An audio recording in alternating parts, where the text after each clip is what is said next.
Cannes 21 మే 2026 ప్రపంచ సినీ ప్రపంచం దృష్టి అంతా కేన్స్ రెడ్ కార్పెట్ పై నిలిచిన వేళ ఆ వెలుగుల మధ్య తెలంగాణ చేనేత వైభవం ప్రత్యేకంగా మెరిసింది.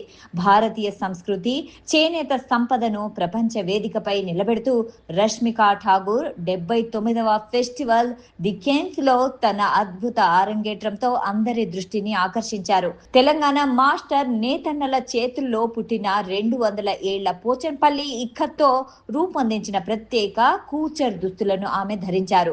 పోచంపల్లి టు కేన్స్ అనే థీమ్ తో తెలంగాణ మగ్గాలపై నేసిన కళాఖండం నేరుగా ప్రపంచంలోని అత్యంత ప్రతిష్టాత్మక రెడ్ కార్పెట్ పై అడుగుపెట్టింది. ఈ లుక్ మరింత రాజసాన్ని జోడించినవి హైదరాబాదీ ముత్యాలు, నిజాంల వారసత్వాన్ని గుర్తు చేసే ఆభరణాలు.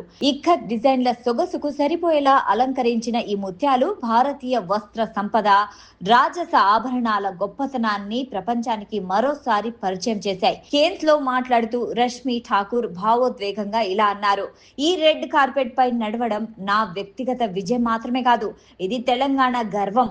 పోచంపల్లి నేతన్నల చేతుల్లో నేసిన ప్రతి దారంలో 200 ఏళ్ల చరిత్ర ఉంది. ఆ చరిత్రను ప్రపంచానికి చూపించడం నాకు గర్వంగా ఉంది. మన చేనేతను హైదరాబాదీ ముత్యాలతో కలపడం భారతీయ హస్తకళలకు నేను అర్పించే నివాళి.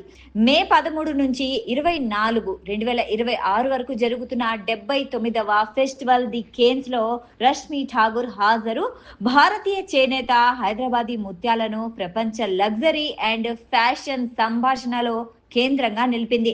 తెలంగాణ మగ్గం నుంచి కేన్స్ రెడ్ కార్పెట్ వరకు సాగిన ఈ ప్రయాణం ఇప్పుడు ప్రపంచం మొత్తం మాట్లాడుకునే కథగా మారింది.